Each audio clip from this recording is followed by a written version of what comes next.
वलियही वस्सलातु वस्सलामु अला नबीही अम्मा बाद। फ़ौज़ु बिल्लाहि मिनश शैतानिर रजीम बिस्मिल्लाहिर रहमानिर रहीम। क़ाल अल्लाहु तआला फ़िल क़ुरआनिल मजीद वल फ़ुरक़ानिल हमीद। लक़द कान लकुम फ़ी रसूलिल्लाहि उस्वतुन हसना। सदक़ल्लाहुल अलीयुल अज़ीम। बल्लगना रसूलुहुन नबीउल अमीनुल मकीनुल करीम। व नहनु अला ज़ालिका लमिनश शाहिदीन वश्शाकिरीन वज़्ज़ाकिरीन वल्हम्दुलिल्लाहि रब्बिल आलमीन। सारे जहान के मरकज़े अक़ीदत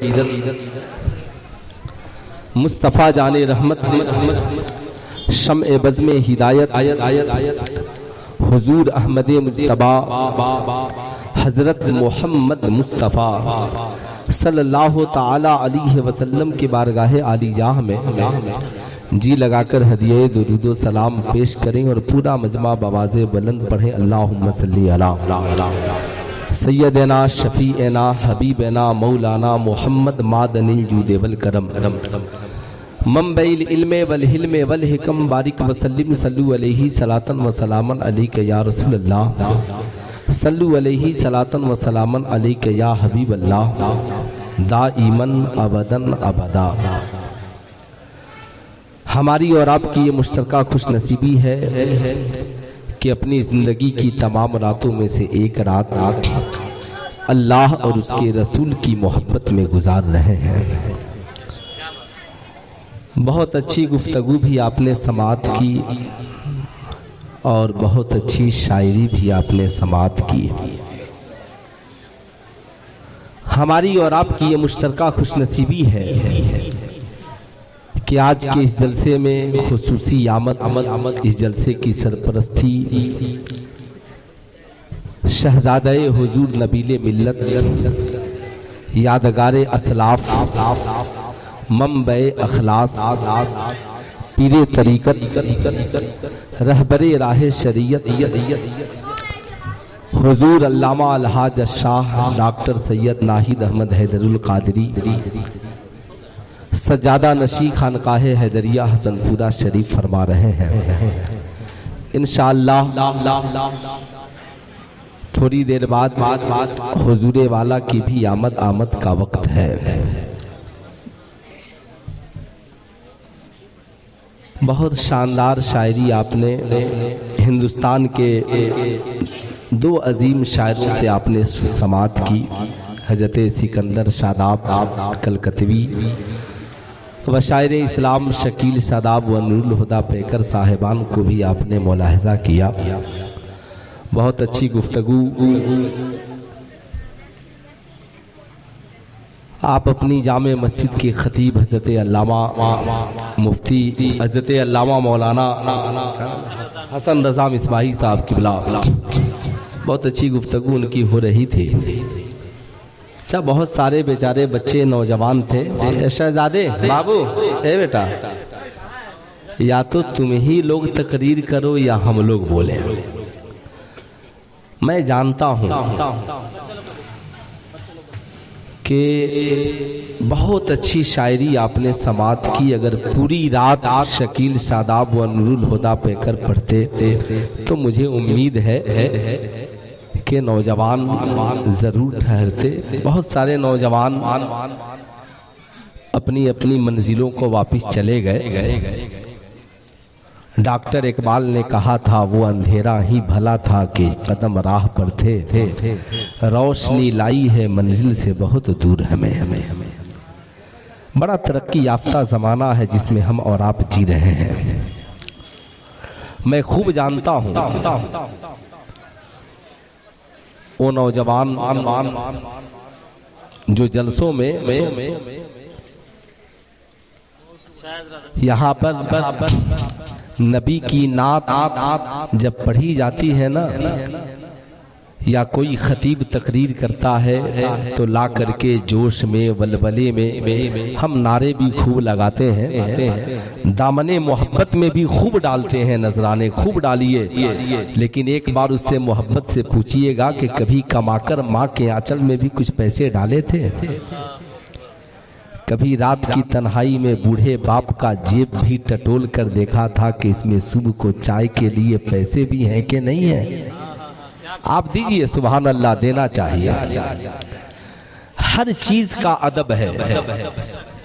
हिंदुस्तान में सिखों ने अपने मानने वालों को अदब सिखाया, तो किसी गुरुद्वारे में कोई खाली सर नहीं जा सकता।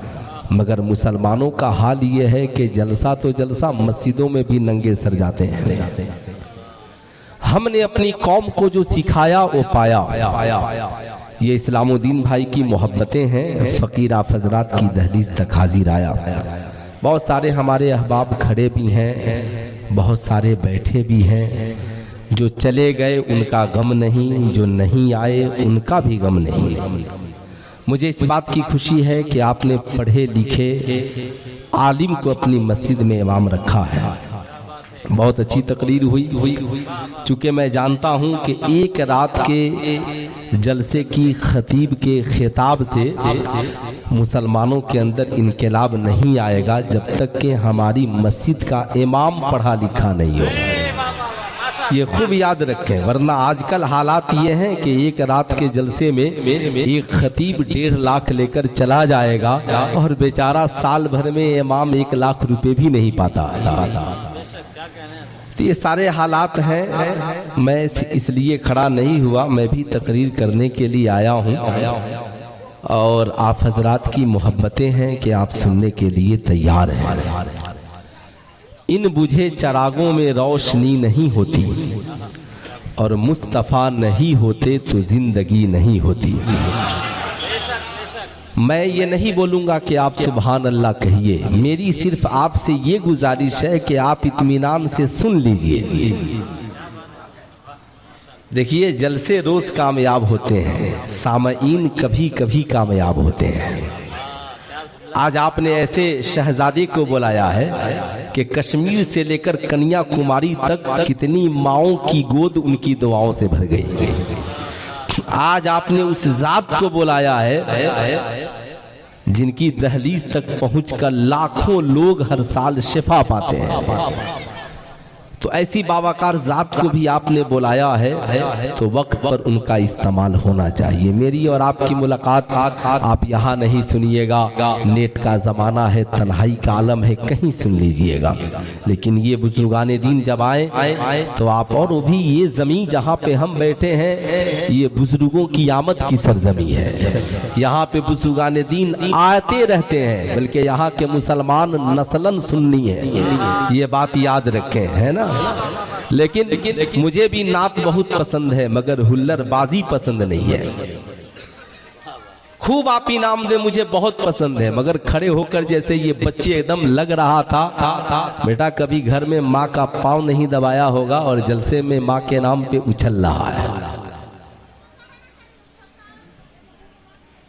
31 दिसंबर की रात कैसी गुजरी, आप अपने मोहल्लों का जायजा लीजिएगा, फिर उसके बाद अपनी जिंदगी का एहसास कीजिएगा। इन बुझे चरागों में रोशनी नहीं होती, मुस्तफ़ा नहीं होते तो जिंदगी नहीं होती। खुद चराग बन के जलो वक्त के अंधेरों में, मियाँ भीख के चरागों से रोशनी नहीं होती। ये है पैगाम दिया मेरे आला हजरत ने, दीन के गद्दारों से दोस्ती नहीं होती। चरागे इश्क़ नबी हर तरफ जलाएंगे, जहाँ से कुफ्र की तारीकियाँ मिटाएंगे। हकीर जानकर जिन्हें बुझा दिया हमने, वही चराग जलेंगे तो रोशनी होगी। मांगते फिरते हैं अगियार से मिट्टी का चराग, अपने खुर्शीद पे फैला दिए साए हमने।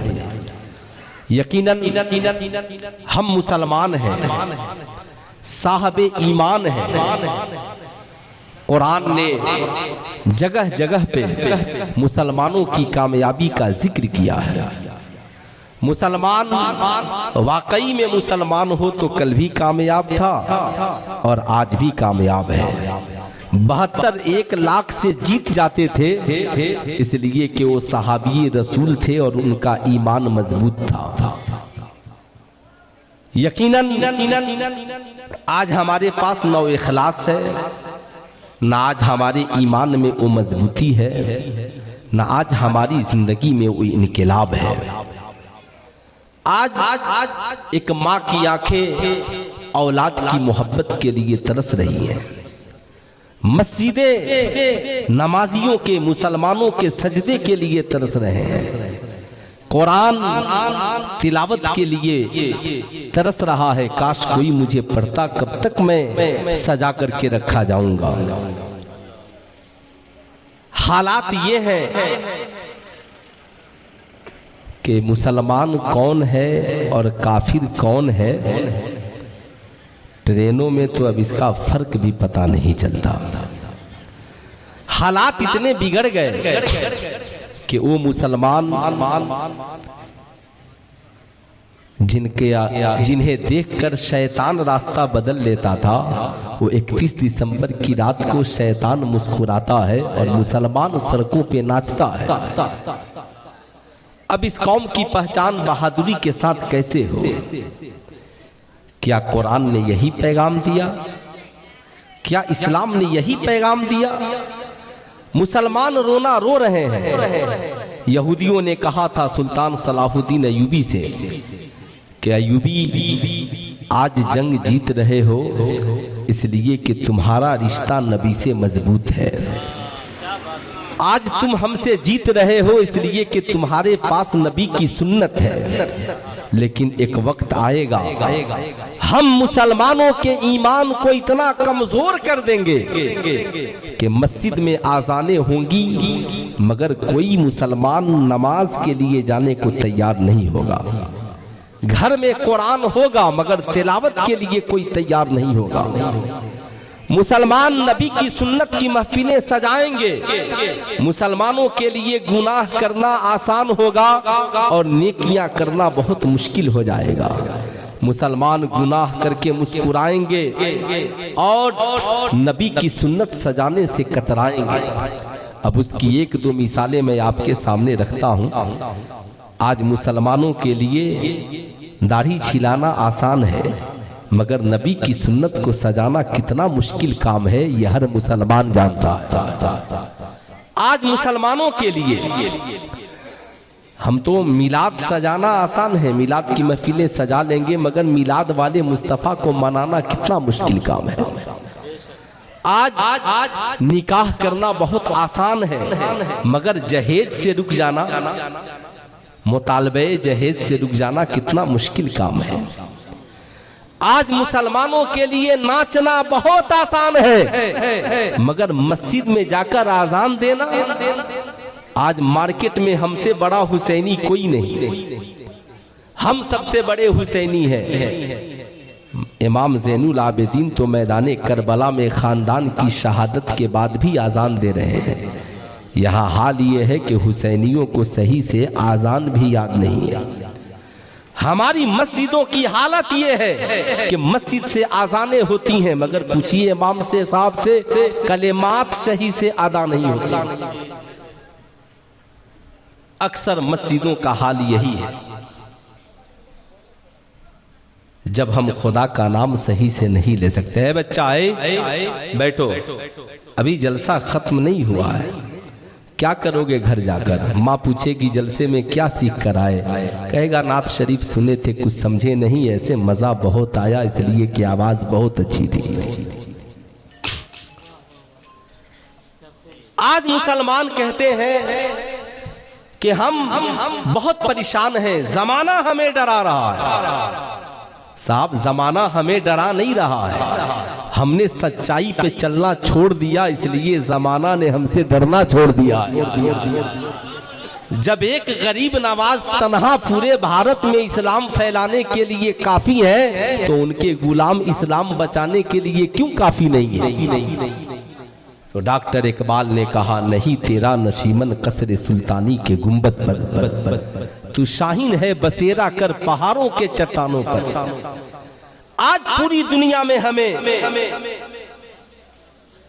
जिस निगाह से देखा जा रहा है, कभी आपने इसका तस्वूर किया?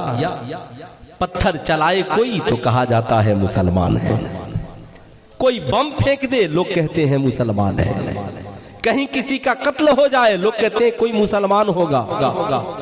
लेकिन मैं पूछना चाहता हूं क्यों?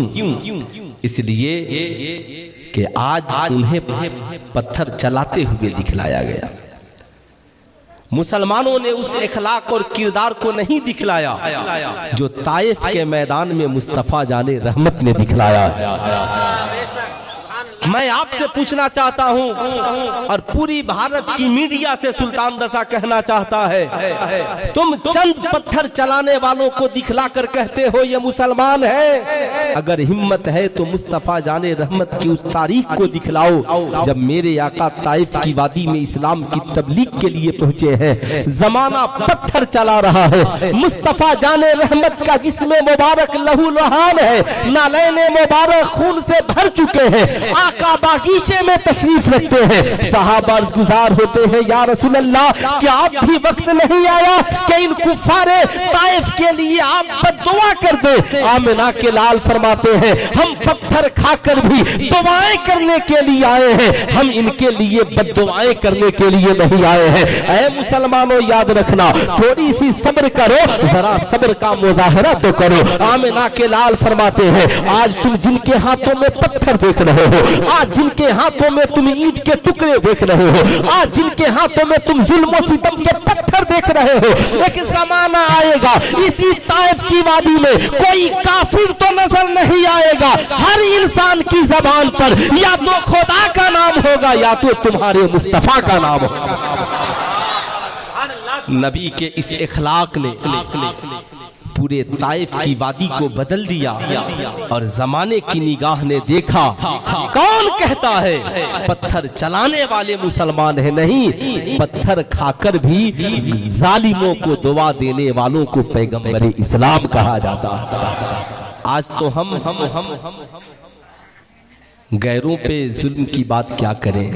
मुस्तफा जाने रहमत सल्लल्लाहु अलैहि वसल्लम की एक हदीस है, आका करीम ने फरमाया सहाबा से, एक जमाना आएगा कि लोग अपने वालिदैन को गालियां देंगे, माँ बाप को। खूब गौर से सुनेंगे, किसे गालियां देंगे? अपने माँ और बाप को। ये बुराई आम है, खूब गौर से सुने। क्या कोई बेटा ऐसा है जो चाहेगा कि वो अपनी माँ बाप को गालियां दे? अरे बोलिए, ये कोई ऐसा बेटा है जो अपने माँ बाप को गालियां देगा? हाथ उठाएं, कितने नौजवान हैं जो नहीं देंगे? कोई नहीं देगा ना। सबका ईमान तो यही है, कोई माँ बाप को गालियां नहीं दे सकता। सहाबा गुजार हुए, या रसूल अल्लाह भला कोई अपने माँ बाप को गालियां देगा? आका करीम फरमाते हैं, लोग दूसरों के माँ बाप को गालियां देंगे और वो पलटकर इसके माँ बाप को गालियां देगा। ये गालियां पलट जाएंगी। इंसान दूसरों के माँ बाप को गालियां देता है, वो गालियां पलटकर उसके माँ बाप को लग जाती है। इसलिए सुल्तान रज़ा आज के इस जलसे में अपनी कौम के नौजवानों से कहेगा, खुदारा चाहे जितने जुल्म के पहाड़ टूट जाए, कभी किसी को गालियां न देना, कभी किसी के माँ बाप को बुरा भला न कहना। जितना अदब एहतराम अपने माँ बाप का करना, उतना ही अदब एहतराम अपने पड़ोसियों के भी माँ बाप का करना, ताकि जमाना जान जाए ये तालीमात किसी और का नहीं, ये तालीमात आमिना के लाल का दिया हुआ। हम तो साहब रबीउल अव्वल शरीफ का जुलूस निकालते हैं ना आप लोग? अरे बोलिए, ये सिर्फ नारा ही लगाते हैं, नात शरीफ ही पढ़ते हैं या कुछ पैगाम भी देते हैं? अफसोस है, हमने कभी गैरों को बताया नहीं कि आमिना के लाल का इखलाक क्या था। हमने कभी बताया नहीं। हम नबी की सुन्नत को जिंदा करने के लिए तैयार नहीं है। आज आका की सुन्नत को कौन अपनाएगा? आज यहूदी यही चाहते हैं। आज आम मुसलमानों से बात कीजिएगा, कुरान तो आम मुसलमान भी, अरे मौलाना साहब जाइए कुरान वो पढ़े जो मौलाना हो। नबी की जिंदगी वो पढ़े जो मस्जिद का इमाम हो, कुरान की तिलावत वो करे जो हाजी हो, नमाजें वो पढ़े साहब जिसने उम्रा अदा कर लिया हो। बाकी मुसलमानों के लिए कोई जरूरी चीज, लेकिन सुने हजरत उमर इब्ने खत्ताब खलीफतुल मुस्लिमीन है। हजरत अमर इब्ने आस की क़यादत में मुस्लिम फौज मैदान जंग में निकल चुकी है। किले पे किले फतह हो रहे हैं। एक ऐसे मकाम पर पहुंच गए कि किले का मुहासरा किया, हफ्ते गुजर गए मगर कामयाबी न मिली। हजरत अमर इब्ने आस ने हजरत उमर इब्ने खत्ताब को खत लिखा, है बेटा थोड़ी देर मोबाइल बेटा रख लो जेब में, ठीक है। ये मोबाइल ऑफ होगा कि नहीं होगा, लेकिन एक वक्त आएगा कि मुसलमानों का दिमाग जरूर ऑफ हो जाएगा, ठीक है। इस मोबाइल की हिफाजत करें और अपने बच्चों की भी हिफाजत करें। इंशाअल्लाह फकीर बताएगा, अगर आज आपने अपने बच्चों की मोबाइल की हिफाजत नहीं की ना, तो आपकी इज्जत की जो चारपाई है वो स्टेशन पे घूमती हुई नजर आएगी। इसलिए खूब याद रखें, आज हम अपने आप पे गौर नहीं करते। सहाबा की टोली है, ताबईन की टोली है, तबे ताबईन है उसमें। साहब हजरत उमर इब्ने खत्ताब का जमाना, हजरत अमर इब्ने आस है, वहां से खत लिखते हैं हजरत उमर इब्ने खत्ताब को। लिखते हैं खत, हुजूर एक हफ्ते से हमने मुहासरा किया है मगर जंग में कामयाबी नहीं मिल रही है। तो उमर इब्ने खत्ताब ने इधर से जवाब लिखा कि मुझे लगता है कि तुम लोगों ने मुस्तफ़ा जाने रहमत की किसी सुन्नत को छोड़ दिया है।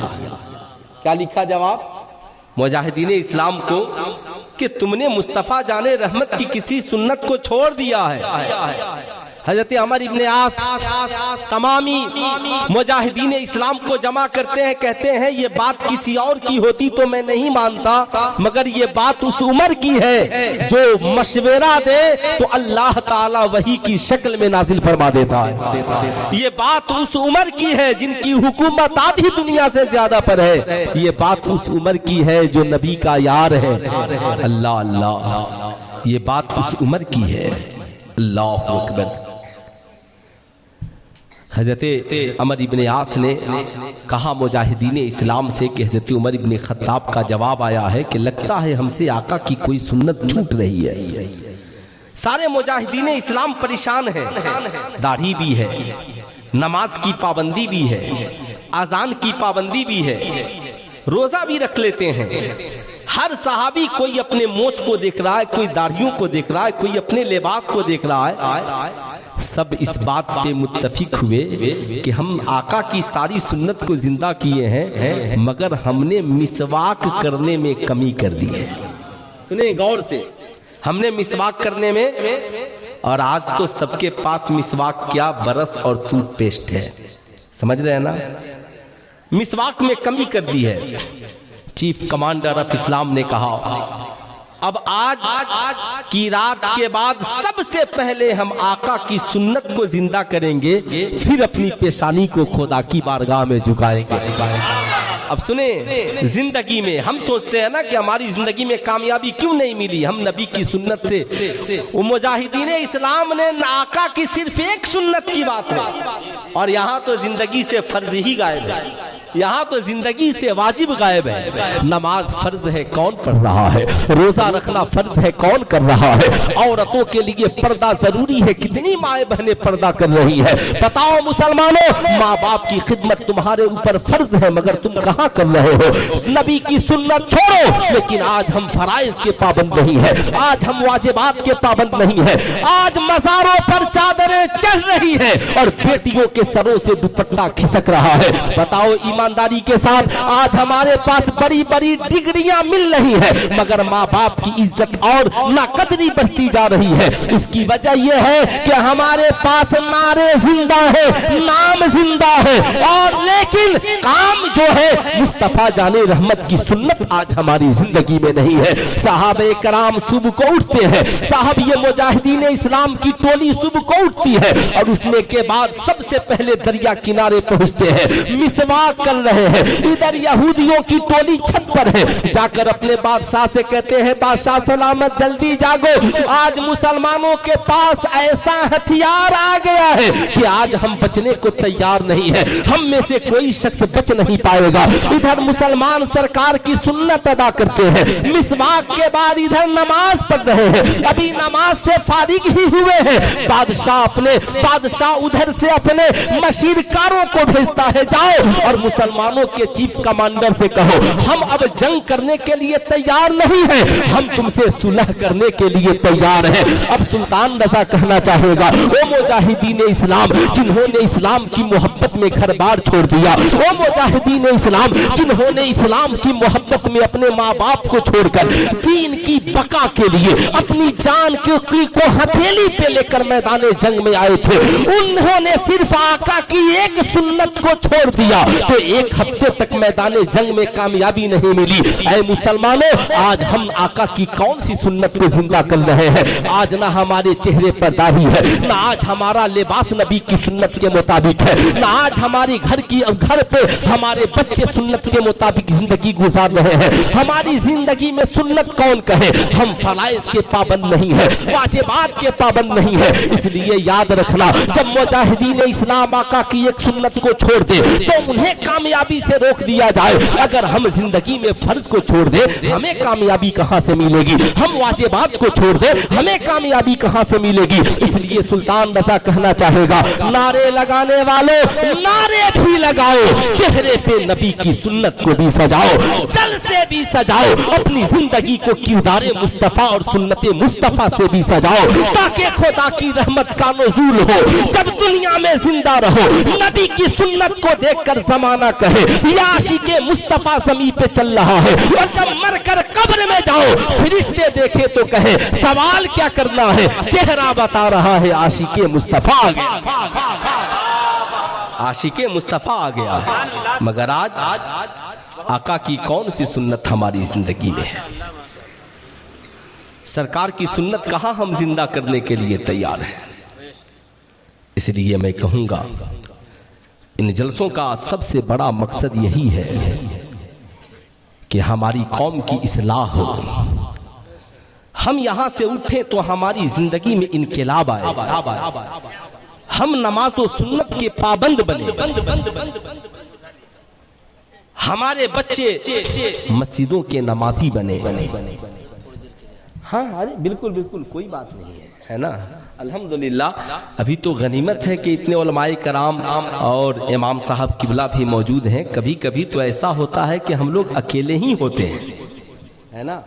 सुबह का वक्त होता है, सुबह के 3 बजे, 2:30 बजे, 4 बजे, तो उसकी कोई बात नहीं। अल्हम्दुलिल्लाह, सिर्फ आप जिनके लिए मैं आया हूँ सिर्फ वो सुने प्यार से।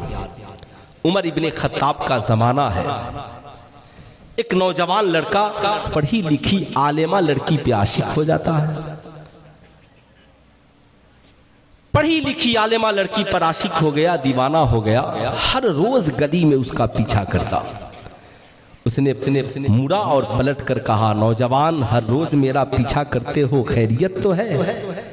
उसने कहा, सुनो, मैं तेरे हुस्न का दीवाना हूं, मैंने तुझे अपना दिल दे दिया है, मैं तेरा आशिक हूं। इतना सुनना था। उस पढ़ी लिखी आलिमा ने कहा, अच्छा सुनो, तुझे हुस्न याद है और हुस्न बनाने वाले खुदा को भूल गए हो। हुस्न याद है, जैसे जूं ही दिसंबर की आखिरी रात आती है, नौजवानों की टोली, साहब आप साल की आखिरी रात है, गुनाह में डूबने के लिए बेचैन, मगर वो भूल जाते हैं इस रात को बनाने वाला कौन है। वो भूल जाते हैं सूरज निकालने वाला कौन है, वो भूल जाते हैं इस चांद की चांदनी को जगमगाने वाला कौन है। अफसोस है मुसलमान और ये कहें 31 दिसंबर की ये नाइट ये ऐश के लिए है, ये माज़अल्लाह शराब पीने के लिए है, माज़अल्लाह जना से अपने साल का इख्तिताम करने के लिए है। अगर तुम इसे साल मानते हो और साल का आखिरी दिन मानते हो और 1 जनवरी को साल का पहला दिन मानते हो तो एक मोमिन की जिंदगी की इब्तिदा न गुनाह है न इंतहा गुनाह। मुसलमान की जिंदगी की इब्तिदा है क्या? कैसे हैं वो नौजवान जो अपने साल की इब्तिदा भी गुनाह से और इंतहा भी गुनाह से करते हैं। इस्लाम के शहजादों, खुदारा तुझसे गुजारिश है, तुम भूल जाते हो कभी अपनी माँ से पूछना, माँ जब मैं पैदा हुआ तो मेरी जिंदगी की इब्तिदा कैसे हुई। कभी अपने बाप से पूछना, मैं पैदा हुआ तो मेरी जिंदगी की इब्तिदा कैसे हुई। तो तेरा बाप कहेगा, बेटा जब तू पैदा हुआ ना तो मैं मस्जिद से इमाम साहब को बुलाया था और कहा, हुजूर मेरे बच्चे के कान में जो पहली आवाज जाए वो अल्लाह के नाम की आवाज जाए। बेटा मैंने तेरी जिंदगी की शुरुआत जो कराई, दाहिने कान में आजान, बाएं कान में तकबीर। और सुन मुसलमान की जिंदगी की इंतहा, चाहे शराबी हो, चाहे जुआरी हो, चाहे हाजी हो, चाहे नमाजी हो, चाहे बेनमाजी हो, जब उसकी मौत वाक़ई हो जाती है तो हमारी जिंदगी की इंतहा नमाज़े जनाजा और दुआ से होती है। मोमिन की जिंदगी की इब्तिदा आजान से है और इंतहा नमाज से है। ऐ मेरी कौम के शहजादे, जब साल की आखिरी नाइट और रात आए तो शराब में न डूबना, ज़ना में न डूबना, जुए में न डूबना, ताश के पत्तों में न डूबना, नाच गाने की महफिल न सजाना, बल्कि खुदा की इबादत के लिए पेशानी को सजदे में रखना। और ताकि जमाना जान जाए हम साल की आखिरी रात भी सजदे से करते हैं और साल के पहले दिन की शुरुआत भी फज्र की नमाज पढ़ते हुए करते हैं। बोलिए ऐसा होना चाहिए। अरे हाथ उठाकर बोलिए ऐसा होना चाहिए। इंशाअल्लाह करेंगे करेंगे।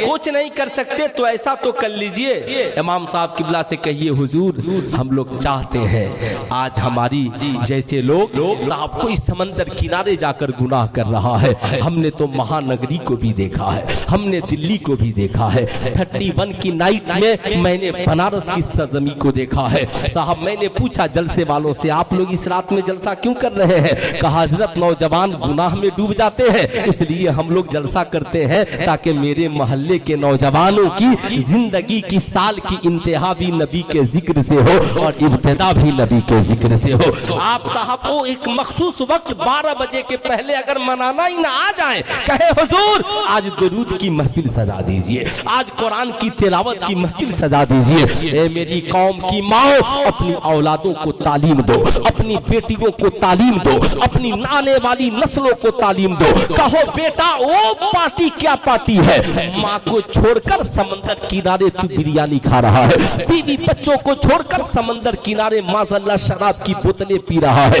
माँ बाप बीवी बच्चे भाई बहन को छोड़कर तू अकेले 10,000 20,000 की पार्टियां या किराए पे कोई लड़की लाके रात गुजार रहा है। शर्म कर, शर्म कर। इस्लाम गुनाह की इजाजत नहीं देता। इस्लाम कहता है सबसे अच्छी जिंदगी ये है।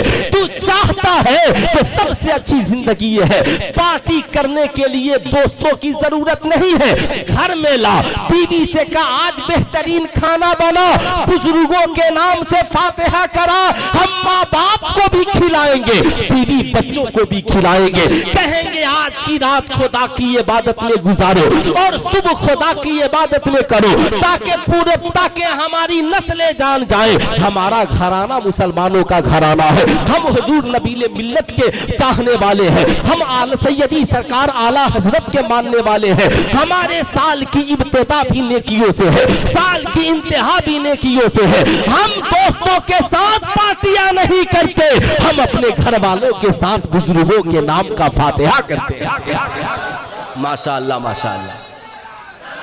पूरा मजमा खड़े हो जाइए।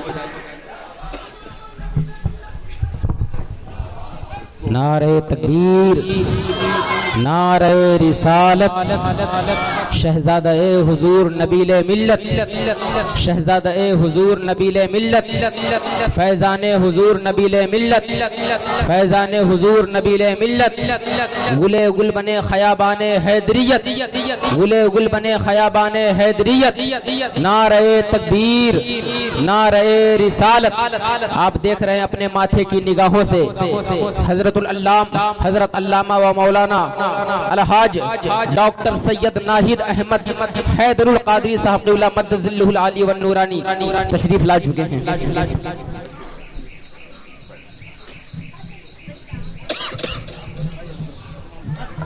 माशाअल्लाह हज़रात खूब खूब इत्मीनान से बैठ जाएं, है ना? आप उस बावकार चेहरे को देख रहे हैं जिन्हें देखने के बाद दिल को सुकून मिलता है। ये बताइए कितने लोगों के दिलों को सुकून मिला, आंखों को चैन मिला। अब सोचें, जब सरकार की औलादों को देखकर इतना सुकून मिल रहा है तो मैदाने महशर में और कब्र में सरकार को देखकर कितना सुकून मिलेगा। मगर देखने वाली आंखें भी तो हों। सरकार मुफ्ती आज़म हिंद, मुफ्ती आलम इस्लाम कहते हैं, उन्हें न देखा तो किस काम की है ये आंखें, जो देखने की है सारी बहार आंखों। तो मैं अर्ज कर रहा था, कभी भी साल की आखिरी रात गुनाहों में न गुजारें। पार्टियां दोस्तों के साथ नहीं, बीवी बच्चों और माँ बाप के साथ करे। दोस्तों के साथ करोगे, तेरे दोस्त शराब पिलाएंगे, तेरे दोस्त जना की महफिलें सजाएंगे, तेरे दोस्त शराब की और जुए की महफिलें सजाएंगे, दोस्त गुनाहों की महफिल में बुलाएंगे। जब अगर वही पार्टियां अपने घरों में करोगे, माँ बाप खाकर तुझे दुआओं से नवाजेंगे, बीवी बच्चों के खाने का तुझे सवाब मिलेगा। माशाअल्लाह, माशाअल्लाह। अरे नहीं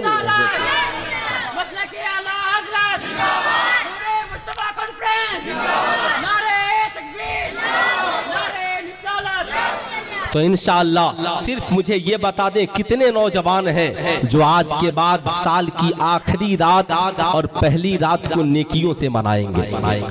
सिर्फ माशाअल्लाह जरूर। अब हाथ नीचे रखें, इसकी खास तलकीन करें, खास खूब याद रखें। अब जो मैं बताने जा रहा हूँ जरा इसे करीब से सुने।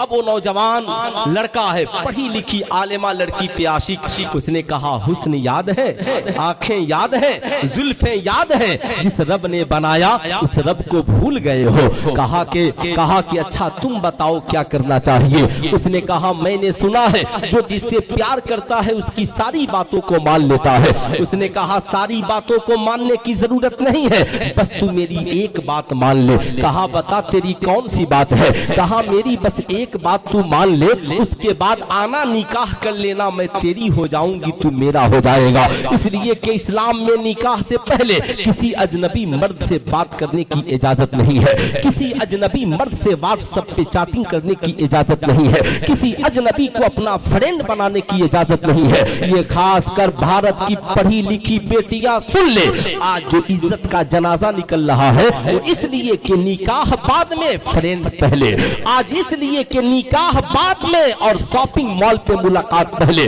आज इसलिए माँ बाप की इज्जत का जनाजा निकल रहा है कि साहब आज निकाह की महफिल कहाँ सजती है, आज दोस्तों के साथ पार्टियों की महफिलें सज रही है। इसलिए कौम की हर बेटी सुने, कौम का हर दर्दमंद माँ बाप भी सुने। अब उस आलिमा लड़की ने कहा, सुनो एक काम करो, एक काम। कहा, क्या? कहा, मस्जिद नबवी शरीफ में चले जाओ और 40 रोज हजरत उमर इब्ने खत्ताब के पीछे नमाज पढ़ लो। 40 रोज के बाद आना, निकाह करना, मैं तेरी हो जाऊंगी, तू मेरा हो जाएगा। नौजवान ने कहा, नमाज ही तो पढ़नी है, ये कौन सी बड़ी बात है, नमाज पढ़नी है, मैं तैयार हूँ। उसे क्या पता था कि मैं कहाँ जा रहा हूँ। मस्जिद नबवी शरीफ में पहुंचा, इमाम हजरत उमर इब्ने खत्ताब है, हमारी तरह कोई गुनहगार शख्स नहीं। हजरत उमर इब्ने खत्ताब, वो उमर जो मस्जिद नबवी में खड़े होकर मकामे नहावंद में हजरत सारिया को देख लेते हैं, वो भला अपने मुक्तदी को कैसे नहीं देख सकते हैं। हजरत उमर इब्ने खत्ताब ने नमाज खत्म की, उसके बाद नौजवान को करीब बुलाया। नौजवान, पहली बार मस्जिद में आए हो? हाँ हुजूर, पहली बार आया हो। कहा, सुनो, जिस्म की भी सफाई सफाई जरूरी है और दिल की भी सफाई जरूरी है। जिस्म लिबास की सफाई से जिस्म पाकीज़ा होता है, दिल की सफाई से जिंदगी में पाकीज़गी आती है। कहा सुनो याद रखना, आ गए हो ना, दिल को गुनाहों से पाक कर लो। ये जिंदगी चंद रोजा है, बावकार बन करके जिंदा रहो, हराम चीजों से बचो, हलाल बन जाओ, हलाल काम करने वाला बन जाओ। इमाम साहब फरमा रहे थे ना, मोमिन की शान ये है, अपने मोमिन को नफ्स को पाकीज़ा कीजिए, रूह को। जब रूह पाकीज़ा होती है तो इंसान नमाजी बनता है, जब रूह पाकीज़ा होती है इंसान कुरान की तिलावत करता है, जब रूह पाकीज़ा हो जाए तो इंसान इबादत में लज्जत पाता है, जब रूह पाकीज़ा हो जाए तो इंसान माँ बाप की खिदमत करता है, और जब इसी में गंदगी आ जाए तो इंसान माज़ल्लाह शराब खाने पहुंच जाता है, जुआ खाने पहुंच जाता है, बेहयाई और बुराई में मुलव्विस हो जाता है। इसलिए इंसान को पाकीज़गी अख्तियार करनी चाहिए। जन्नतियों का वजीफा ये होगा, हर जन्नती सुबहान अल्लाह अल्हम्दुलिल्लाह अल्लाह पढ़ता होगा। आपकी ड्यूटी में है, काम हाथ से करना है, जबान को जिक्र इलाही से तर कीजिए। क्या ये हकीकत नहीं है साहब? ये इसी मशीन को चलाने वाले कितने लोग हैं जो कलकत्ता की सरजमी पे मशीनें भी चलती रही और वलायत के मकाम तक पहुंच गए हैं। क्या आपने सरकारे सुरकाही की जिंदगी को नहीं पढ़ा है? क्या आपने उन बुजुर्गान दीन की जिंदगी का मुताला नहीं किया है? मुताला कीजिए, पढ़िए। असलाफ को भुलाना नहीं चाहिए, असलाफ की तारीखों को याद रखने वाला इंसान भी जिंदा रहता है, वो कौम भी जिंदा रहती है। अब साहब ये नौजवान उमर इब्ने खत्ताब के करीब है, निगाहें पड़ी है, तरबियत फरमाते हैं। 40 दिन कौन कहे, 20 दिन होते होते नौजवान की जिंदगी बदल गई, गुनाहों से तौबा कर लिया, सरकार की सुन्नत को सजाता है, लिबास इस्लामी पहनने लगता है, निगाहों में पाकीज़गी आ गई है। 40 दिन गुजरते गुजरते सारे गुनाहों से तौबा कर लेता है। हजरत उमर इब्ने खत्ताब से अर्ज़गुज़ार होता है, हुजूर इजाजत दीजिए, मैं घर जाना चाहता हूँ, मगर हुजूर इतना बता दीजिए राह चलने का तरीका क्या है? हजरत उमर इब्ने खत्ताब फरमाते हैं, नौजवान जब राह चलना तो निगाहों को नीची कर लेना, दाएं बाएं न देखना, राह में कोई तकलीफ देह चीज मिले उसे हटा देना, ये तुम्हारे और मेरे सरकार की सुन्नत है, मुस्तफा जाने रहमत की सुन्नत है। नौजवान कहता है हुजूर ऐसा ही होगा। मस्जिद नबवी शरीफ से निकला है, निगाहें नीची है, दाएं बाएं नहीं देखता, चला जा रहा है, राह में तकलीफ देह चीजें हटाते जा रहा है, लोग समझते हैं दीवाना जा रहा है, फरिश्ते कहते हैं नबी का मस्ताना जा रहा है। नौजवान चला है, पढ़ी लिखी आलिमा लड़की भी राह में खड़ी है, आज मुझसे मोहब्बत करने वाला 40 दिन बाद आ रहा है, ऐसा ना हो कि मुझे गलत समझ बैठे, ये समझे मुझे मस्जिद में भेजने वाली कहाँ चली गई। वो आलिमा लड़की भी खड़ी है, मगर नौजवान के निगाहों में अब साहब निगाहों में वो मामला कहाँ रह गया। अब इसकी निगाहें पाकीज़ा हो चुकी है, निगाहें नीची किए हुए गुजर गया, आलिमा लड़की खड़ी है, अब उसे पता भी नहीं चला कि कौन लड़की खड़ी है या कौन इस्लाम की शहजादी खड़ी है। उसने दामन को थामा, कहा नौजवान मुझे भूल गए, कहा बहन तेरी मोहब्बत का शुक्रिया। उसने कहा क्या हुआ, मेरा हुस्न याद नहीं रहा, मेरी जवानी मेरा जमाल याद नहीं रहा। नौजवान ने कहा बहन तेरी मोहब्बत का शुक्रिया, तूने मुझे उमर तक पहुंचाया, उमर ने मुस्तफा जाने रहमत तक पहुंचा दिया है, मुस्तफा जाने रहमत तक पहुंचा दिया है। अब जिन निगाहों में जमाले मुस्तफा बच जाए, जमाले गुंबदे खजरा बच जाए, अब इन निगाहों में किसी और जमाल की जगह नहीं। तभी तो मेरे इमाम बरेली से पुकार उठे, वो कमाले हुस्ने हुजूर है कि गुमाने नक्शे जहां नहीं, वही फूल खार से दूर है, वही शम्मा है कि धुआं नहीं, करूं मद है अहले दुवल्लज़ा, पड़े इस बला में मेरी बला, मैं गदा हूँ अपने करीम का, मेरा दीन पार ए ना नहीं। अल्लाह अल्लाह। नौजवान कहता है बहन तेरी मोहब्बत का शुक्रिया, तू ना होती तो मेरा बेड़ा गर्क हो गया होता, मगर ये बहन इतना बता दे मैंने तेरे ऊपर बहुत जुल्म किया, मगर तूने मुझे मस्जिद भेज दिया, तूने इतना बड़ा एहसान मेरे ऊपर कैसे किया। उसने कहा ए नौजवान मैं चाहती तो तुझे सजा दिलवा सकती थी, चाहती तो तुझे मार कर भगा सकती थी, लेकिन सुनो मैंने सोचा अगर भगा दूं तो आज तू मेरे पीछे पड़ा है, कल किसी और के पीछे पड़ेगा, परसों किसी और के पीछे पड़ेगा, न जाने कितनी लड़कियों की जिंदगियां तू तबाह कर देगा। इसलिए मैंने सोचा, मैं एक आलिमा हूँ, मैंने कुरान अजीम का मुताला किया है। मेरा और तेरा रब कुरान में फरमाता है, इन्ना सलात तन्हा अनिल फाशाए वल मुनकर, बेशक नमाज बेहयाई और बुरी बातों से रोक देती है। मैंने सोचा तेरा ख्याल बिगड़ गया है, मैंने सोचा तेरा नजरिया बिगड़ गया है, मैंने सोचा तेरी फिक्र बिगड़ गई है, मैंने सोचा तुझे अच्छा बनाने का एक ही तरीका है, इसलिए कि हर गुनाह का एक इलाज है और उस इलाज का नाम है नमाज। इसलिए कि नमाज बेहयाई से रोकती है, नमाज बुराई से रोकती है।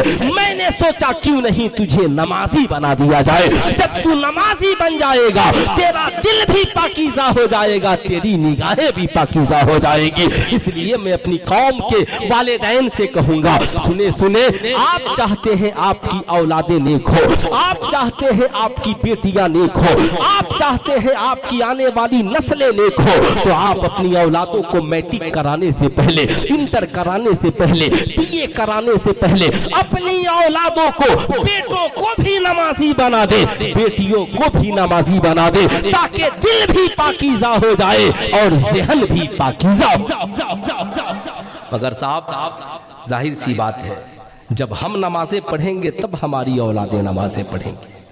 अगर हम नमाजें न पढ़ें, मार्केट में हमसे बड़ा हुसैनी कोई नहीं। करबला में इमाम हुसैन ने 72 जख्म खाकर भी सजदे नहीं छोड़े। हमारा हाल ये है कि इमाम हुसैन का खिचड़ा खाकर भी सजदा नहीं करी। इमाम ज़ैनुल आबिदीन ने बाबा की शहादत के बाद भी सजदा नहीं छोड़ा। मगर हमारी पोजीशन ये है कि हम कभी सजदे के करीब नहीं जाते। आज नौजवानों में ट्रेंड चला हुआ है। आज का नौजवान बूढ़ी माँ बाप से कहता है ना कि माँ, तू अगर मेरी बीवी की एक बात मान ही लेगी तो क्या हो जाए, कौन सी मुसीबत आ जाएगी। अब तो हाल ये है कि बहुएं कहती हैं कि सास ससुर की खिदमत कुरान की किस आयत से साबित है। जब जमाना इतना बिगड़ जाए, हालात इतने नाजुक हो जाए, चूंकि आज हमारे पास दीन की तालीम नहीं है, जिसका नतीजा ये है, इस्लाम ने कहा कि इस्लाम में नमाज बाद में फ़र्ज़ है, रोज़ा बाद में फ़र्ज़ है, हज बाद में फ़र्ज़ है, ज़कात बाद में फ़र्ज़ है, मगर तालीम सबसे पहले फ़र्ज़ है, ताकि इंसान जाने हलाल क्या है, हराम क्या है। अब पता ही नहीं, शादी हो गई, अब लड़के को पता नहीं कि बीवी का क्या हक है। शादी हो गई, दुल्हन को पता नहीं कि मेरे शौहर का मेरे ऊपर क्या हक है। ठीक है, बेटे की शादी हो गई, सास ससुर को पता नहीं कि बहू का मेरे ऊपर क्या हक है। बहू को भी पता नहीं सास ससुर का मेरे ऊपर क्या हक है। कभी ये मौजू छिड़ता भी नहीं कि इस पे गुफ्तगू हो। नौजवान थोड़ी सी दौलत कमा लिए तो जहेज की लालच में फंस गए। हालात इतने बिगड़ गए कि आज पढ़ा लिखा नौजवान भी ये समझता है कि मैं जो कमा रहा हूं ये सब मेरा है, और पढ़ी लिखी बहुएं भी समझती हैं कि मेरा शौहर जो कमा रहा है ये सब। बोलिए गलत बोल रहा हूं? ऐसी तो कोई बात नहीं न है, सब ये समझते हैं। अब साहब बहू कहती है मेरा शौहर नहीं कमाता तो आप लोग भीख मांगते। नौजवान कहता है अब्बा जी आपने किया क्या है। हालात इतने बिगड़ गए कि बूढ़ी माँ अगर बेटे से कह दे कि साहबजादे रमजान का महीना है कुछ पैसे भेज दे, तो कहता अम्मा फोन रख दे, अपने बीवी बच्चों से बचेगा तब ना भेजेंगे। हमने जो सिखाया हमारे बच्चों ने सीखा। मगर ये इस जलसे का नाम है नूरे मुस्तफ़ा कॉन्फ्रेंस। सरकार नूर भी है और उनकी तालीमात भी नूर है, ये रोशनी भी पहुंचनी चाहिए। सरकार ने फरमाया अल इल्मो नूरुन। अब सवाल ये उठता है कि जो सारी दुनिया के पढ़े लिखे ये समझ रहे हैं कि मेरे शौहर की कमाई मेरी है और मेरे शौहर की कमाई सिर्फ मेरे लिए है, या मैं जो कमा रहा हूं ये सब मेरा है। एक नौजवान आका की बारगाह में हाजिर हुआ, अर्ज किया या रसूल अल्लाह, मर्द के ऊपर सबसे पहला हक किसका है? अब कौन पूछ रहा है? सहाबी रसूल है, आका से पूछ रहे हैं। सरकारे मदीना फरमाते हैं मर्द के ऊपर पहला हक उसकी माँ का है। बोल दे सुभान अल्लाह। किसका हक है? सिर्फ माँ से जो लोग मोहब्बत करते हैं एक बार हाथ उठाकर बोल दे, मर्द पर पहला हक किसका है? माँ का। अब जो कल तक नहीं जानते थे आज के बाद भूलिएगा मत, याद रखिए माँ का। सहाबी रसूल ठहर गए। मैं चाहता ना तो इतनी इनकलाबी तहकीक करता कि इधर से उधर तक हिल जाते, मगर नहीं, मैं चाहता हूं कि कुछ पैगाम आप याद रखें, ठीक है? चूंकि अब उतनी ख्वाहिश भी नहीं, तो ठहर गए। पूछा आका जी फिर किसका? क्या पूछा? फिर किसका? आका ने कहा तुम्हारी माँ का। फिर ठहर गए, फिर तीसरी बार पूछा आका जी फिर किसका? आका मुस्कुराते हैं, फरमाते हैं तुम्हारी माँ का। फिर ठहर गए, चौथी बार पूछ पड़े आका जी अब किसका? आका फरमाते हैं तुम्हारे बाप का। आला हजरत सरकार से पूछा गया हुजूर मर्द कमाए तो क्या करे? बरेली के इमाम ने जवाब लिखा मर्द 100 रुपए कमाए तो 75 माँ को दे दे और 25 बाप को दे दे, इसलिए कि सरकार ने 3 बार माँ का जिक्र किया है और 1 बार बाप का जिक्र किया है। अब सुने, गौर से सुनेंगे। फिर पूछा उन्होंने, पूछा हुजूर ये बताया जाए माँ का रुतबा बड़ा है या बाप का? तो आला हजरत सरकार फरमाते हैं मोहब्बत माँ से ज्यादा करो और अदब बाप का ज्यादा करो, इसलिए कि बाप तेरा भी हाकिम है, तुम्हारी माँ का भी हाकिम है। मैं अपनी कौम के नौजवानों से कहूँगा आप डॉक्टर हो सकते हैं, आप इंजीनियर हो सकते हैं, आप आलिम मौलाना मुफ्ती हो सकते हैं, आप वक्त के बहुत बड़े पीर हो सकते हैं, मगर मेरे सरकार जैसा कोई नहीं हो सकता है, इसलिए रब ने बनाया ही नहीं है। मुस्तफा जाने रहमत से बड़ा सुप्रीम कोर्ट कौन सा हो सकता है? आका ने फैसला फरमा दिया कि मर्द की कमाई में पहला हक उसकी माँ का है। ऐ मेरी कौम के शहजादों, आज के इस जलसे से इस बात को याद करके जाओ। हमने अपने बच्चों को जो सिखाया हमारे बच्चे ये सीख गए। हमारे बच्चे स्कूल में पढ़ने के लिए गए, क्लास टीचर ने बताया जब कोई टीचर क्लास में इन करे तो खड़े हो जाना। अब चाहे इंजीनियरिंग का छात्र हो, मेडिकल साइंस का छात्र हो, चाहे वो डॉक्टर की पढ़ाई पढ़ रहा हो, चाहे वो मैट्रिक कप में पढ़ने वाला बच्चा हो या इंटर में, जब क्लास में कोई टीचर इन करता है सारे बच्चे खड़े हो जाते हैं। हमने जलसों में कौम को बताया हमारा कोई आलिम आए, हमारी जमात का कोई पीर आए तो सारे पूरे मजमे को खड़े हो जाना चाहिए। पीर साहब की सवारी वहां, मगर दिल में अदब ये कि हम यहीं से खड़े हो जाते हैं। सुभान अल्लाह। मगर आओ मुस्तफा जाने रहमत की तालीमात के करीब, आमिना के लाल की तालीमात के करीब। मुस्तफा जाने रहमत सल्लल्लाहु अलैहि वसल्लम है,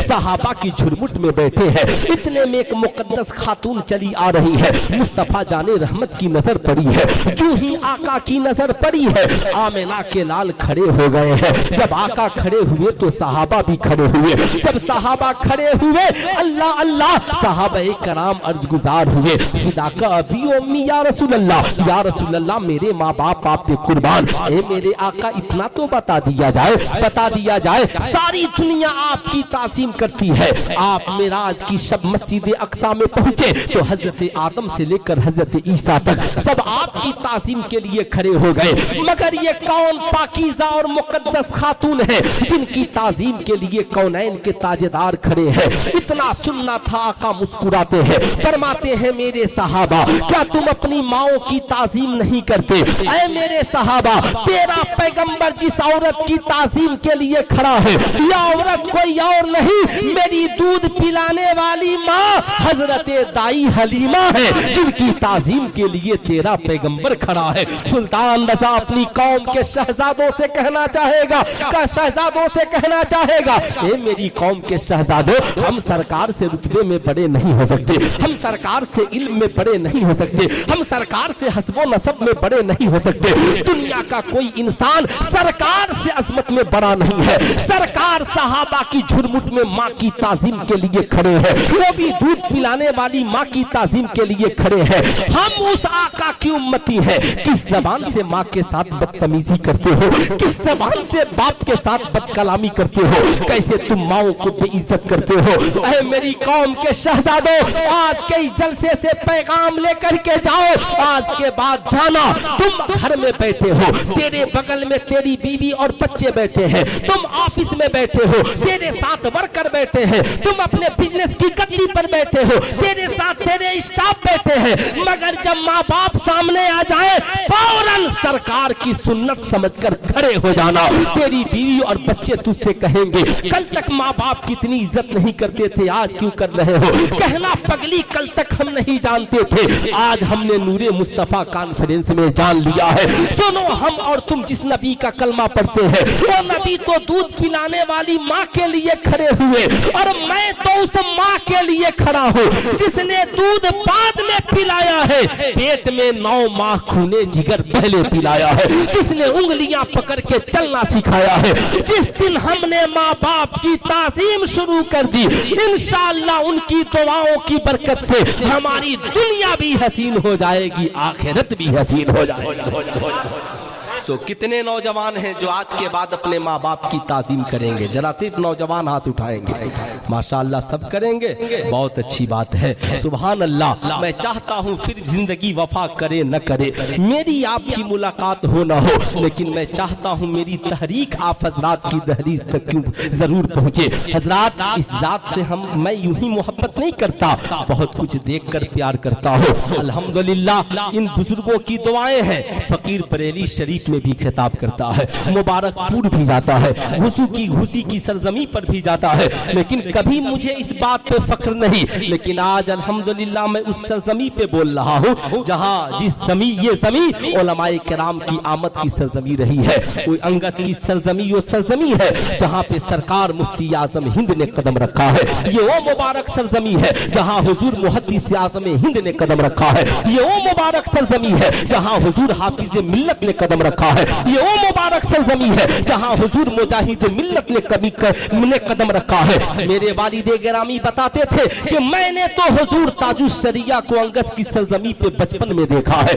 अब आप जरा सा इसका तस्वुर कर सकते हैं। इसलिए मैं कहता हूं कि अल्हम्दुलिल्लाह यहाँ के लोग डुप्लीकेट सुन्नी नहीं, नस्लन सुन्नी है।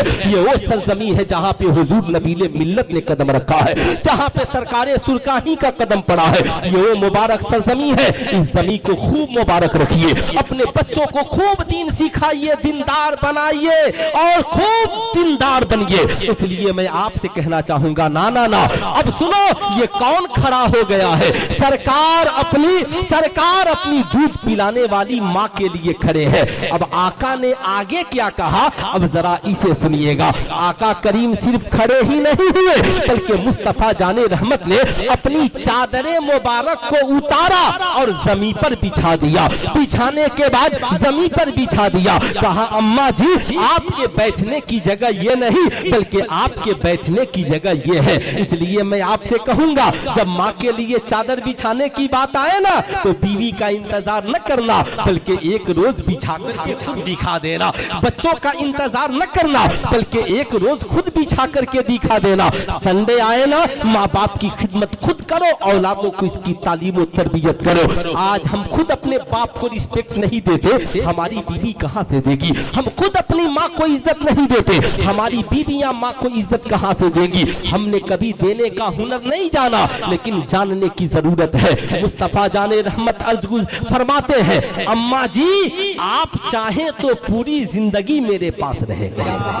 क्या कहा आका ने? आप चाहें तो पूरी जिंदगी मेरे पास रहे। हम लोगों की क्या पोजीशन है? हम लोग दिल्ली, मुंबई, कलकत्ता, सऊदी में है। माँ बाप को बुलाना हो ना तो कहते अम्मा आने का भी टिकट करा दिया है और जाने का भी टिकट करा दिया। असल में टिकट मिलता नहीं न है, बहुत प्रॉब्लम है। सुनिएगा, लेकिन जरा खुद को माँ की जगह रख के सुनिए। अगर हमारी जगह हमारा बाप होता तो कहता, बेटे आने का टिकट करा दिया है, अब्बा वापसी का बेटा फिक्र न कर, जब तक तबीयत करे अपने बाप के पास रहना। जो खाऊंगा तुझे खिलाऊंगा, जो पहनूंगा तुझे पहनाऊंगा।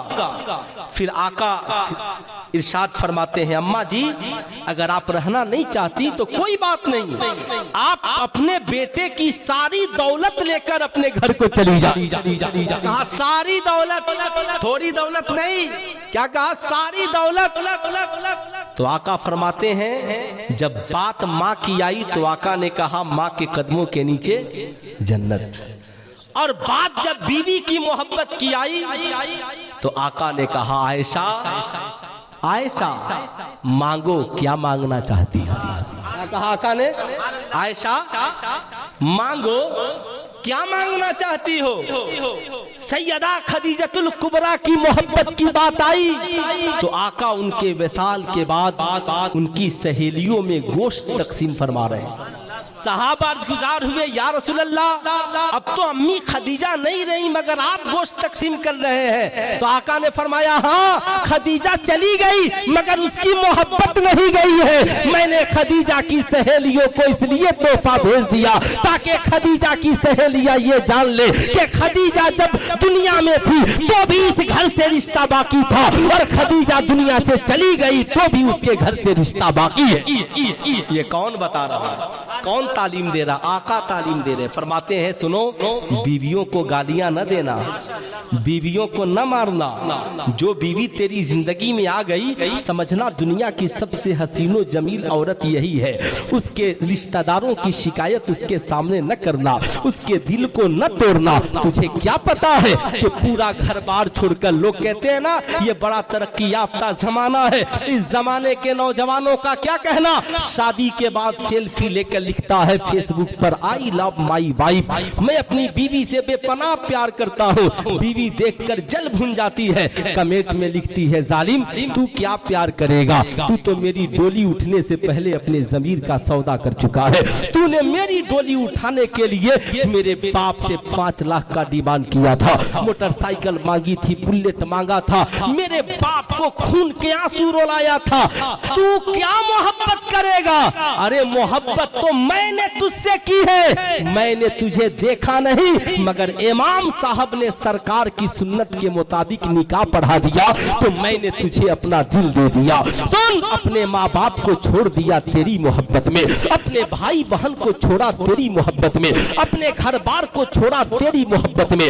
वहां से डोली में रुखसत होकर यहाँ आई, तेरे घर आई। यहाँ पर मैंने तेरे साथ जिंदगी गुजारने का फैसला किया, तेरे घर में झाड़ू लगाई तेरी मोहब्बत में। सुन, तेरे माँ बाप को खाना बनाकर खिलाया तेरी मोहब्बत में, तेरे रिश्तेदारों की कदर की तेरी मोहब्बत में, तेरे बच्चे को जन्म दिया तेरी मोहब्बत में। जब ये बच्चा पैदा हुआ मैं मैका गई, किसी ने पूछा ये किसका बेटा है तो मैंने अपना नाम नहीं बल्कि तेरा नाम बताया। बता मोहब्बत तूने की है या मोहब्बत मैंने की?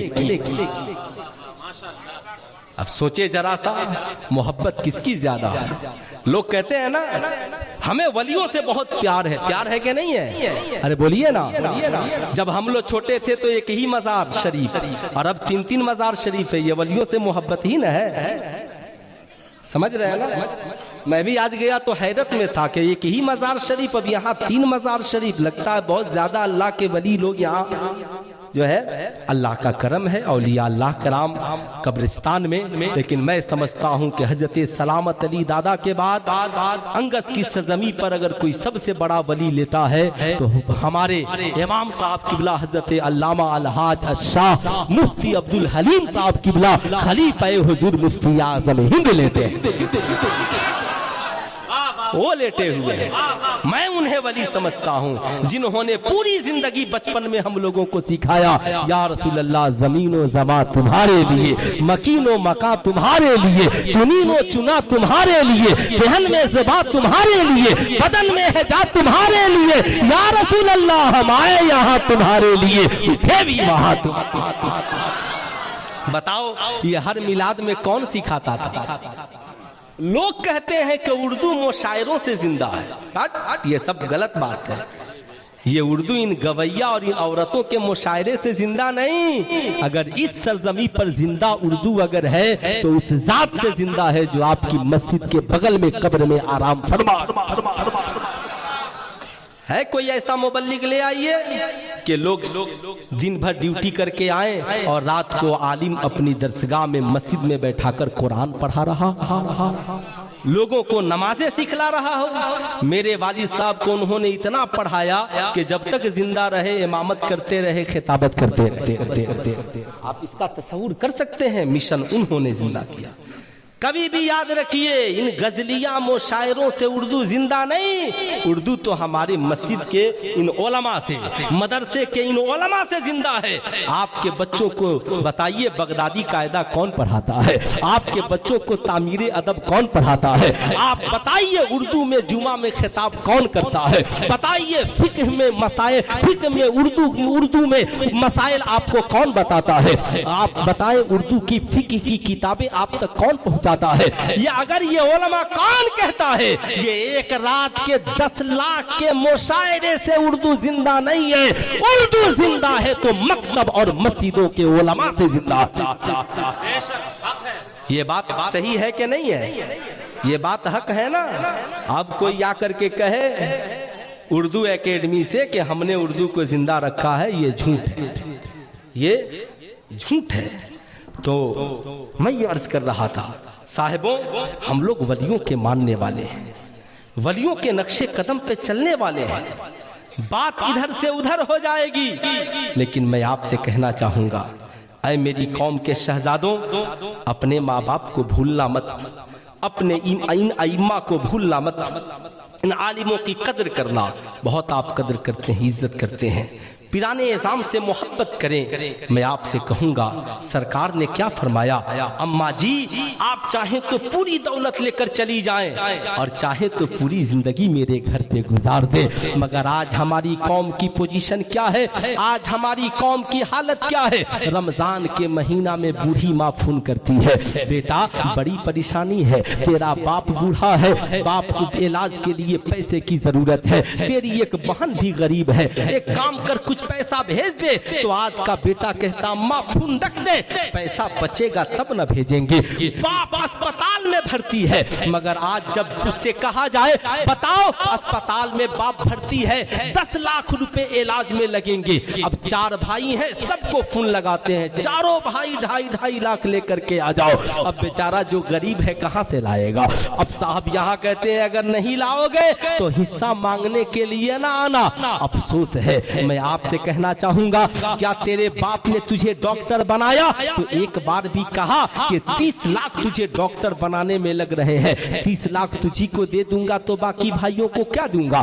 तुझे 5 लाख तेरी नौकरी में लग रहे हैं, 5 लाख तुझी को दे दूंगा तो बाकी भाइयों को क्या दूंगा? नहीं, तेरे बाप ने कहा था बेटा फिक्र न कर, इंजीनियर बनना है, डॉक्टर बनना है, प्रोफेसर बनना है, जितना पैसा लगेगा तेरा बाप अकेले कमा कर लगाने के लिए तैयार है। तेरी माँ ने 10 रोटियां बनाई थी, एक बार भी तेरी माँ ने तुझसे नहीं कहा कि बेटा सुन 10 रोटियां बन गई है, पहले मैं खाऊंगी बाद में तू खाना, बल्कि दिया ये कहा कि चारों भाई बराबर खाना। नहीं, माँ ने कहा बेटे 5 रोटी चाहिए ले ले, बेटे 3 रोटियां चाहिए ले ले, बेटे 2 रोटियां चाहिए ले ले। ऐ मेरी कौम के शहजादों, जब वही माँ बाप बुढ़ापे की दहलीज पे पहुंचते हैं, उठाओ कुरान। कुरान कहता है जब माँ बाप के करीब जाना अपनी जवानी को याद मत करना, रब्बिरहमहुमा कमा रब्बयानी सगीरा। याद रखना माँ बाप के करीब जाना तो दुआ करना, मौला मेरे माँ बाप पे ऐसे रहम फरमा जैसे बचपन में उन्होंने मेरे ऊपर रहम फरमाया है। माँ बाप के करीब जाना जवानी को याद मत करना, बल्कि अपने बचपन के दिनों को याद करना, जब मेरे बाजुओं में ताकत नहीं थी, मैं नंगा था तो मेरे मेरे जिस्म को कपड़ा माँ ने पहनाया है। जब मैं खाने के लायक नहीं था तो मुंह में नेवाला माँ ने डाला है। जब मैं अपने आप को संभालने के लायक नहीं था तो मेरी माँ ने संभाला है। मेरे बाप ने कमा करके खिलाया है। ऐ मेरी कौम के शहजादों, आज हम डॉक्टर, इंजीनियर, प्रोफेसर सब है, मगर हमारी जिंदगी में सुकून नहीं है, इसलिए कि हमारे साथ हमारी माँ नहीं है। हम अपनी कमाई में हम अपने माँ बाप को हिस्सा नहीं देते। हमने अपने माँ बाप को चाय की भी मोहताज बना कर रख दिया है। हमने अपने बाप को दवा की 2 घूंट के लिए तरसाया है। इसलिए मैं कहूंगा खुदारा, अगर आज तक आप ऐसा करते हैं तो आज अपने गुनाहों से तौबा कीजिए और आज ये पक्का सच्चा यहाँ से वादा करके जाइए कि बाप अस्पताल में पड़ा हो तो किसी भाई का इंतजार न करना, दौड़ कर जाना, कहना डॉक्टर साहब फिक्र मत करो, मैं अपने बाप का बेटा आ गया हूँ, आप इलाज करो, जितना पैसा लगेगा मैं देने को तैयार हूँ।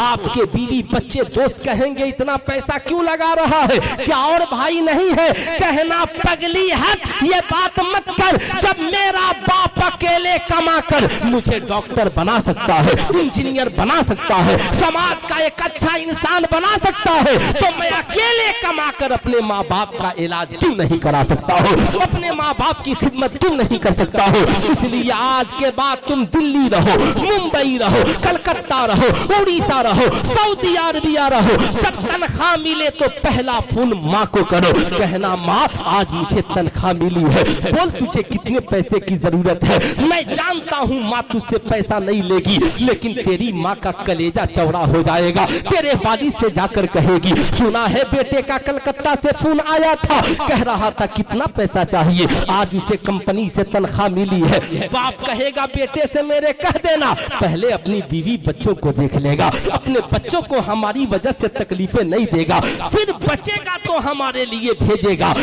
सारी दुनिया हमारी और तुम्हारी कमाई खाकर सो जाती है, हमारी बीवियां सो जाती है, हमारे बच्चे सो जाते हैं, हमारे दोस्त हमारे पैसों से ऐशो इशरत की पार्टियां करते हैं, मगर हमारे लिए रात की तन्हाई में अगर कोई दुआ करता है, दुआ के लिए आंचल फैलाता है तो हमारी माँ फैलाती है, हमारा बाप फैलाता है। मालिक और मौला मेरे बेटे को भी सलामत रखना, उसके बीवी बच्चों को भी सलामत रखना। बोलिए ऐसा होना चाहिए।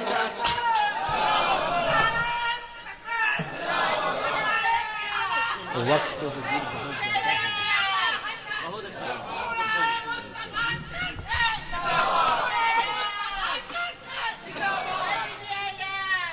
हाँ बाबू बैठ जाओ, तुम मेरा सफर मेरे साथ करना, असद भाई के साथ तुमको ले चलेंगे, घबराओ मत।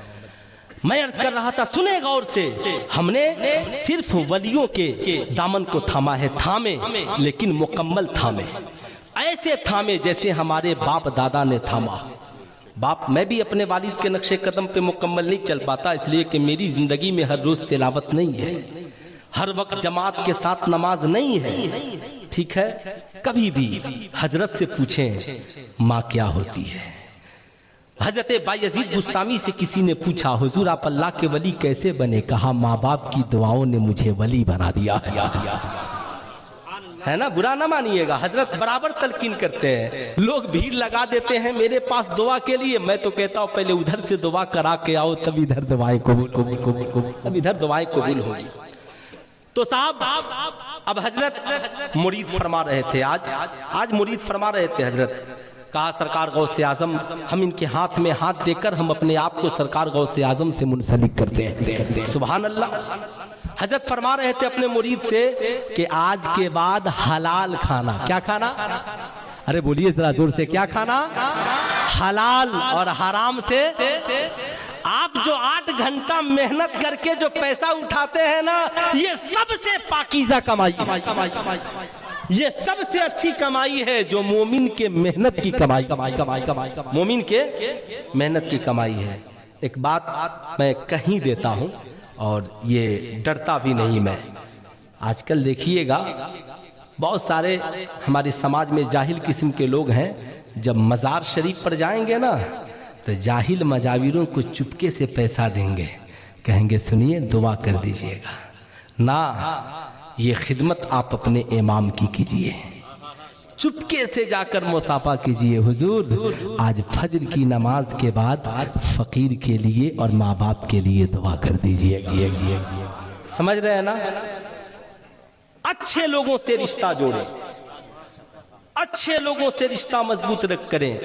साहब एक रात में आप मेरे ऊपर बहुत पैसे खर्च कर सकते हैं। हाल तो ये है कलकत्ता और उड़ीसा का कि इधर लोग कहते हैं कितना पैसा चाहिए, फ्लाइट से आइएगा, किस चीज से आइएगा, कितना पैसा लीजिएगा। मैं कहता हूँ यार पैसा ही सब कुछ नहीं, मोहब्बत बहुत बड़ी चीज है, मोहब्बत बहुत बड़ी चीज है। तो हजरत जुनैद बगदादी अल्लाह के एक वली से मिलने के लिए पहुंचे। खूब गौर से सुनेंगे, ठीक है? गए तो पूछा, गए मिलने के लिए तो अल्लाह के मुकद्दस वली थे, गालिबन हजरत बायजीद बुस्तामी ही थे। मिलने के लिए गए, लोगों ने कहा हुजूर अल्लाह के बहुत बड़े वली आए हैं, आप चले मुलाकात करने। गए, मुलाकात हुई, कहा हुजूर, कहा अच्छा कोई नसीहत फरमाए। कहा अच्छा ये बताओ जुनैद खाना खाने का तरीका क्या है, खाना खाने का तरीका क्या है? कहा हुजूर बिस्मिल्लाह पढ़ के खाना है, छोटा छोटा लुकमा खाना है, खा करके अल्हम्दुलिल्लाह पढ़ लेंगे। कहा खाना खाने का तरीका भी नहीं मालूम। चलने लगे, बायजीद बुस्तामी ने, हजरत जुनैद बगदादी ने पीछा नहीं छोड़ा, पीछे चलने लगे। कहा हुजूर मैं नहीं जानता तो आप ही बता दीजिए। कहा नहीं मानोगे? कहा हुजूर बता दिया जाए। कहा हाथ धोने से पहले, दस्तरखान पे बैठने से पहले, खाना खाने से पहले ये जानना जरूरी है मैं जो खाने जा रहा हूं ये हलाल का है या हराम का। बड़ा VIP वलीमा हम लोग खाते हैं, समझ रहे हैं ना बात? क्या चिकन चिल्ली है, क्या मुर्ग मुसल्लम है, क्या मटन कोरमा है, उड़ीसा बंगाल झारखंड बिहार, क्या बिरयानी है। हजरत इतना VIP वलीमा तो हमने कभी देखा भी नहीं था। इमाम साहब ने कहा अच्छा, अरे ये तो पूछ लिया होता कि जहेज के मांगे हुए पैसे का तो वलीमा नहीं था। लोग समझते हैं सिर्फ शराब पीना हराम, लोग समझते हैं सिर्फ सूद का पैसा खाना हराम, लोग समझते हैं सिर्फ जुए के कमाया हुआ, जुए में जीता हुआ पैसा खाना हराम। जैसे शराब का पीना हराम, सूद का पैसा खाना हराम, रिश्वत का पैसा खाना हराम, ऐसे ही इस्लाम में जहेज में मांगे हुए पैसे को भी खाना और उसका खाना खिलाना हराम। समझ रहे मेरी बात? इसलिए जब दावत खाने जाइए ना तो बड़े अदब से पूछ लीजिए, चचा बड़ा VIP इंतजाम है लेकिन बुरा मत मानिएगा, बेटे की शादी में जहेज मांगकर वलीमा तो नहीं किया है। ठीक है, बड़ी खामोशी। अच्छा साहब चलिए, जहेज मांगना हराम, जहेज मिट जाना चाहिए। पूरे भारत में हुजूर गाजी मिल्लत तहरीक चला रहे हैं। लेकिन एक बात बताइए, ये आखिरी ही पैगाम मेरा होगा, एक बात बताइए, इस्लाम में जैसे जहेज मांगना हराम वैसे ही बेटियों का हक नहीं देना भी गुनाह है। अब खूब याद रखिएगा, इस्लाम ने जहां बेटों का हक मुकर्रर किया वहीं बेटियों का भी हक मुकर्रर किया। उठाइए कुरान का चौथा पारा, बेटों के लिए 2 हिस्सा और बेटियों के लिए 1 हिस्सा। बेटियों का ससुराल में भी हक है, बेटियों का मैका में भी हक है। इसलिए मैं अपनी कौम के नौजवानों से कहूंगा, अगर तुमने बहन को हिस्सा नहीं दिया तो उससे एक बार पूछ तो लो, मेरी बहन तेरा हिस्सा मेरे बाप की जमीन में है, अगर तू लेना चाहती है तो ले ले या हमारे लिए हलाल कर दे। बगैर उसकी इजाजत के उसके हिस्से को हम इस्तेमाल में नहीं ला सकते। अगर हम ऐसा लाते हैं तो गुनाह करते हैं। बहन की जमीन में, हिस्से की जमीन में बगैर उसकी इजाजत के खेती करके खाना ये गुनाह है। बहन के हिस्से के मकान में बगैर उसके इजाजत के इस्तेमाल करना ये गुनाह है। मैं तो कहता हूँ जहेज का खात्मा हो जाएगा, बेटा वाला भी ईमानदार हो जाए, बेटी वाला भी ईमानदार हो जाए। बेटा वाला जहेज मांगना बंद कर दे और बेटी वाला से अगर कोई जहेज मांगे तो कहे मांगने की जरूरत नहीं है। अल्लाह उसके रसूल ने जो मेरी बेटी का हिस्सा मुकर्रर किया है, मैं उसे हर लम्हा देने के लिए तैयार हूँ, मैं देने के लिए तैयार हूँ। जिस दिन हमने बेटियों को उसका हिस्सा देना शुरू कर दिया, मार्केट से मांगने वाले भिखारियों का खात्मा हो जाएगा। हो जाएगा कि नहीं हो जाएगा? मगर ना हम देने के लिए तैयार, तो अब वो लड़का वाला भी समझता है कि ये तो एक को देने वाला है नहीं, तब इससे उम्मीद क्या रखें। मैं कहूँगा ना, गुनाहों से बचिए, माँ बाप की खिदमत कीजिए, नमाजों की पाबंदी कीजिए, बुजुर्गों के दामन से वाबिस्ता होइए। तालीम का मकसद अपने आप को अच्छी जिंदगी में अच्छे सांचे में ढालना।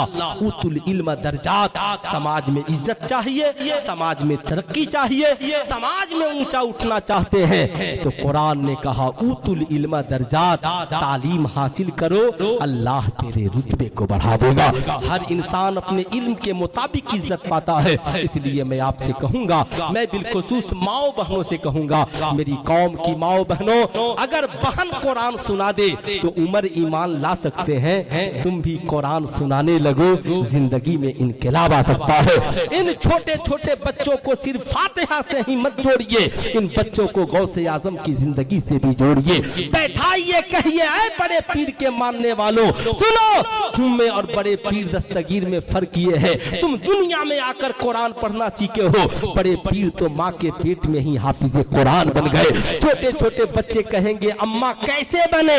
कहा उनकी माँ रोजाना कुरान सुनाती थी, वो सुनकर हाफिजे कुरान बन गए, पेट में ही सुनकर बन गए। बच्चे कहेंगे हम बनना चाहे तो कहना मेरी कौम की माओ फिक्र न करो, आज से तुम नमाज़े फजर के लिए उठना, फजर के बाद तेरी माँ कुरान सुनाएगी, इंशाअल्लाह तू पूरा कुरान नहीं याद कर सकता, कम से कम अम्मा पारा तो याद कर सकता है, नबी की सीरत और सुन्नत तो याद कर सकता है। साहब, हम बुढ़ापे में रोने की जरूरत नहीं है, अपनी औलादों को गोद में ही मुस्तफा जाने रहमत की सीरत सिखाइए, अपने दामन में दामने करम में ही अपनी औलादों को बेहतरीन तालीम और तरबियत दीजिए। इंशाअल्लाह सिर्फ अपनी औलादों को मज़ारों पे चादरें चढ़ाने वाला ही मत बनाइए। आला हजरत ने लिखा मजार शरीफ पे एक चादर चढ़ाओ ताकि पता चले ये अल्लाह के वली की कब्र है, मगर यहाँ एक मजार 1 करोड़ चादरें, मैं कहूँगा नहीं, 50 रुपए की फूलों की चादरें चढ़ाइए,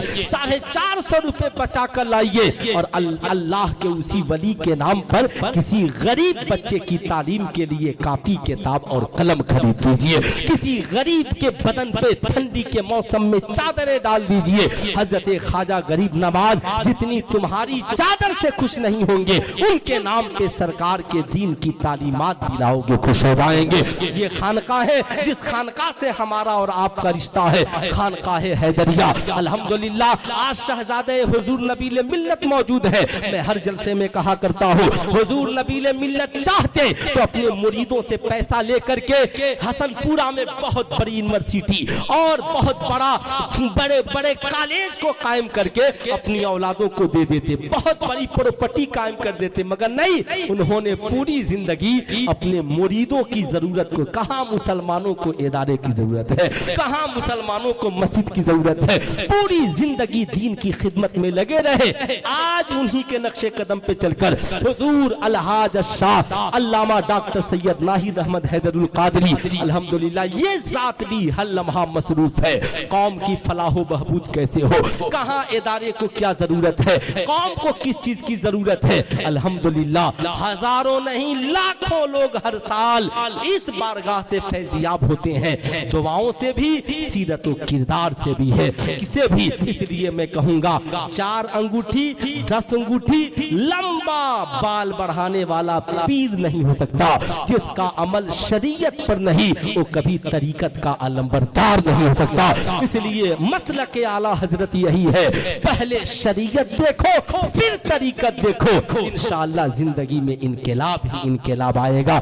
नमाजी बनिए, कुरान पढ़ने वाला बनिए, सरकार की सीरत पे अमल करने वाला बनिए। मेरी भी तकरीर सुनिए, मुझसे ज्यादा जुमा में अच्छा ज़हन लेकर जाइए और अपनी हमारी जमात के अच्छे आलिम दीन जो आपकी मस्जिद के इमाम है हजरत अल्लामा हसन रजा साहब की गुलाम इस्माइल, बहुत अच्छी गुफ्तगू हुई। अल्लाह और इल्म में इजाफा अता फरमाए।